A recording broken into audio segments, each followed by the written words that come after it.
Hello everyone, welcome to Gaynagati. আজকে ভীষণই simple ডিজাইনের একটা চোখার বানানোর ভিডিও নিয়ে চলে এসেছি। প্রথমে আমি একটা মাউন্ট বোর্ডের ওপরে একটা সার্কেল ড্র করে নিলাম।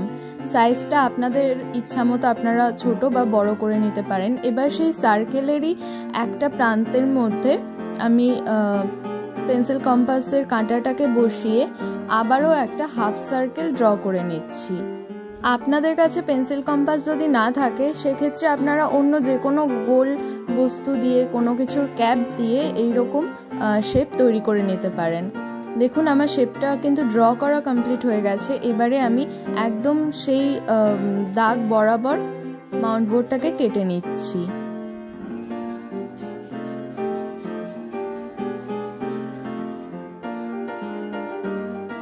কাট করে নেওয়া তো হয়ে গেছে। এবারে নিয়ে চলে আসলাম একটা সুতির কাপড়। আমি এখানে প্রিন্টেড কাপড় ইউজ করছি, আপনারা চাইলে যে কোনো কিছু কাপড় ইউজ করতে পারেন, প্রিন্টেড বা এক কালারের। তবে যেহেতু আমার যে জুয়েলারিটা বানাচ্ছি তার শেপটা একটু ছোট ছিল, তাই এটা প্রিন্টেড বলে মনেই হয়নি, এক কালারেরই মনে হচ্ছিল। সেটা আপনারা শেষ অবধি দেখলে নিশ্চয়ই বুঝতে পারবেন। এটা অ্যাবসলিউটলি আপনাদের চয়েস, আপনারা কীরকম কাপড় নেবেন, তবে কাপড়টা যেন সুতির হয়। শেপটাকে কাপড়ের সাথে অ্যাটাচ করে নিয়েছি আমি। এবারে কাপড়ের টুকরোটাকে আমি কেটে নিচ্ছি প্রয়োজন মতো। এবারে আমি চারিদিকে একটু কেটে ছোট করে নিচ্ছি যাতে আমার কাজ করতে সুবিধা হয়। এক্সট্রা কাপড় থাকলে এভাবে ছোট করে নেবেন। এবারে দেখুন আমি এইভাবে ছোট ছোট করে কাটস করে নিচ্ছি। এইভাবে কাটস করে নিলে ফোল্ড করতে খুব সুবিধা হয়, কাজের অনেক সুবিধা হয়।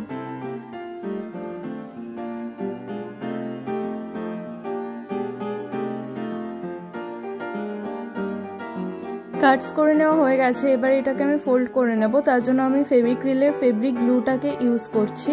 এই ধরনের কাজের জন্য আমি এই গ্লুটাই ইউজ করি, এটা খুবই ভালো। তো দেখুন এইরকমভাবে অল্প অল্প করে আমি গ্লুটাকে অ্যাপ্লাই করলাম এবং এইভাবে আমি ফোল্ড করে নিলাম। ছোট কাটসগুলো করে নিয়েছিলাম বলেই আমার এখন ফোল্ড করতে সুবিধা হচ্ছে। আপনি চাইলে কাটটা নাও করতে পারেন, কিন্তু সেক্ষেত্রে একদম ইভেনলি এটা হয়তো হবে না, একটু সমস্যা হতে পারে। তবে আপনি চাইলে এই প্রসেসটা নাও করতে পারেন।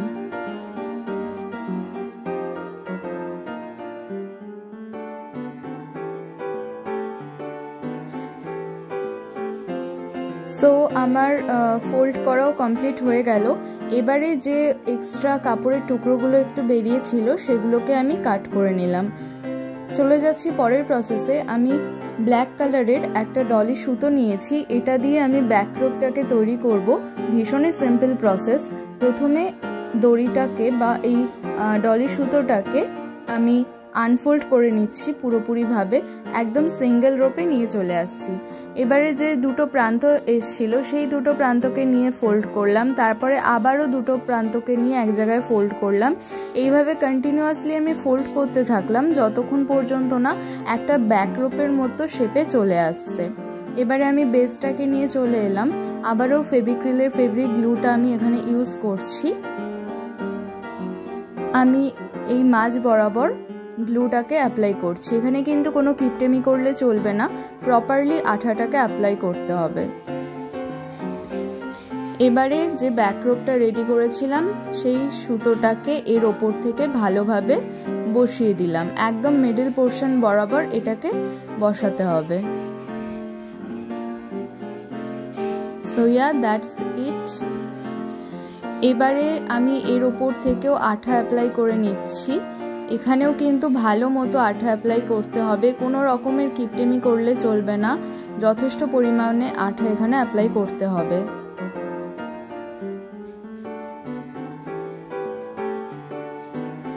এবারে দেখুন একই শেপে আমি অন্য আর একটা সুতির কাপড় কেটে রেখেছিলাম, সেটাকে এবারে এর ওপর থেকে আমি বসিয়ে দিচ্ছি।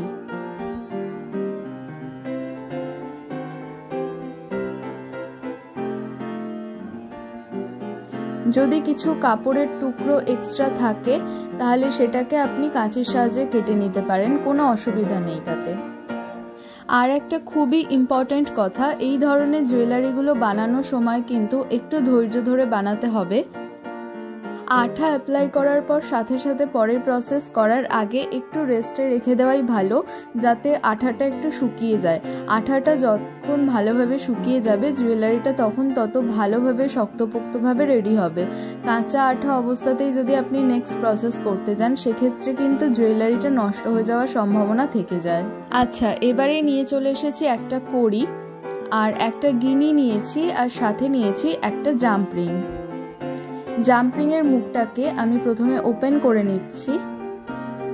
এবারে কড়িতে দেখুন, কড়ির একটা সাইডে এরকম ছিদ্র করা থাকে, সেই ছিদ্রর মধ্যে থেকে আমি জাম্প রিংটাকে বের করে নিলাম। এবার গিনিটাকে এর সাথে অ্যাটাচ করে দিচ্ছি। জাম্প রিংয়ের মুখটাকে আবারও ভালোভাবে চেপে সিকিউর করে ক্লোজ করে নিলাম।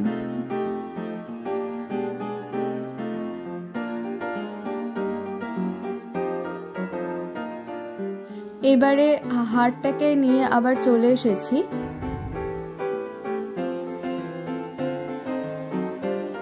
কড়ি আর গিনি দিয়ে যে জিনিসটা আমি বানালাম সেখানে আমি আবার আঠা অ্যাপ্লাই করছি গিনিটার ওপরে।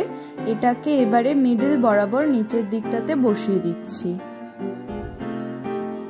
এই কাজটা করার পর আমি হারটাকে সাইড করে রেখে দিয়েছিলাম, আর কোনো ঝামেলা করিনি এটাকে নিয়ে। আঠাটা যাতে প্রপারলি শুকিয়ে যায় সেই জন্য আমি ওয়েট করছিলাম। যতক্ষণ এটা শুকোচ্ছে ততক্ষণ আমি কানের দুলটা বানিয়ে নেব। আমি একই শেপে দুটো বেস কেটে নিয়েছিলাম। এবারে একদম একই রকম প্রসেসেই আমি এগুলোকে কাপড়ের সাথে অ্যাটাচ করব। একটা সুতির কাপড় আমি নিয়ে নিয়েছি, তার উপরে আমি ফেব্রিক গ্লু অ্যাপ্লাই করে নিলাম। এবারে ওই যে বেসটা ছিল সেটাকে তার উপর থেকে প্লেস করে দিলাম। কাপড়টাকে আমি কেটে নিচ্ছি পরিমাপ মতো।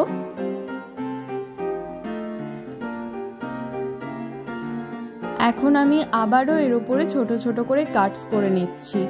হারটা যেভাবে বানিয়েছিলাম একদম সেম প্রসেসেই আমি এই বেসটাকেও তৈরি করে নিচ্ছি। কাটসগুলোর ওপর থেকে আমি আঠা অ্যাপ্লাই করে নিচ্ছি।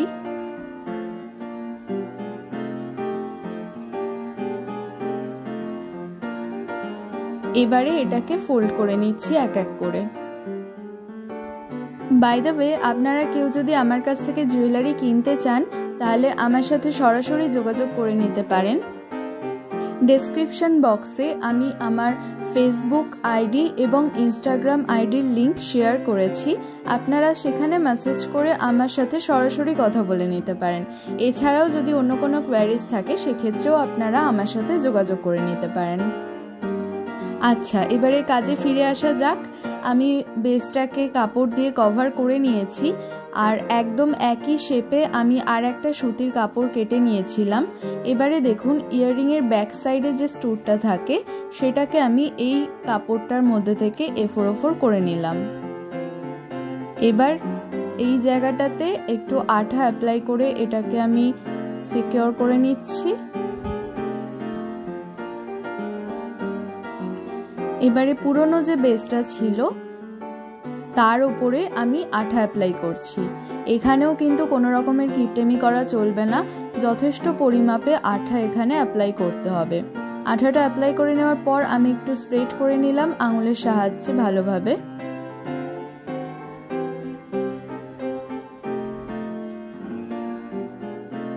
এবারে ওই যে স্টোর লাগানো বেসটা সেটাকে এর ওপর থেকে আমি প্লেস করে দিলাম।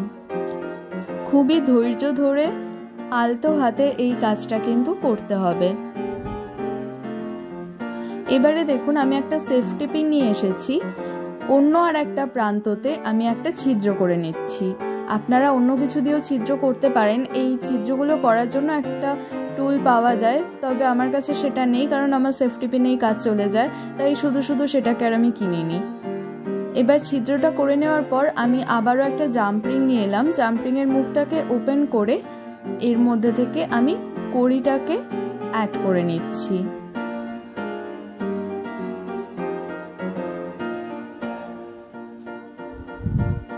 এবারে যেখানে আমি সেফটি পিন দিয়ে ছিদ্র করে নিয়েছিলাম তার মধ্যে থেকে কড়িটাকে আমি অ্যাটাচ করে নিচ্ছি।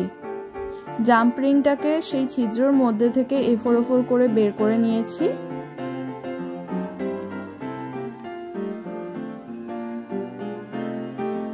এবারে এর মুখটাকে চেপে আমি সিকিউর করে নিচ্ছি।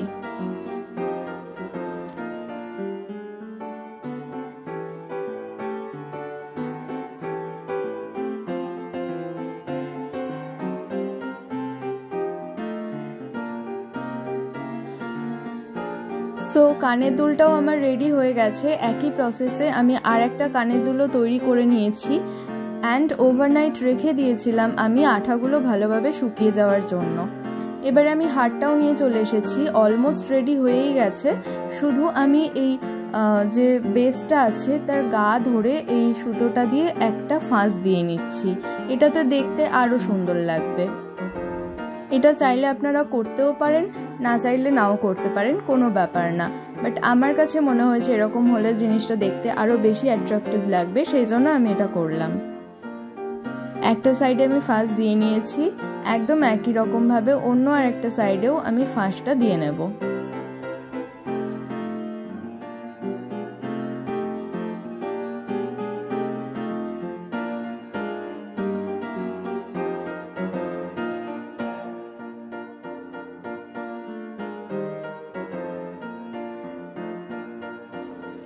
ওকে, দুটো সাইডেই ফাঁস দেওয়া আমার কমপ্লিট হয়ে গেছে।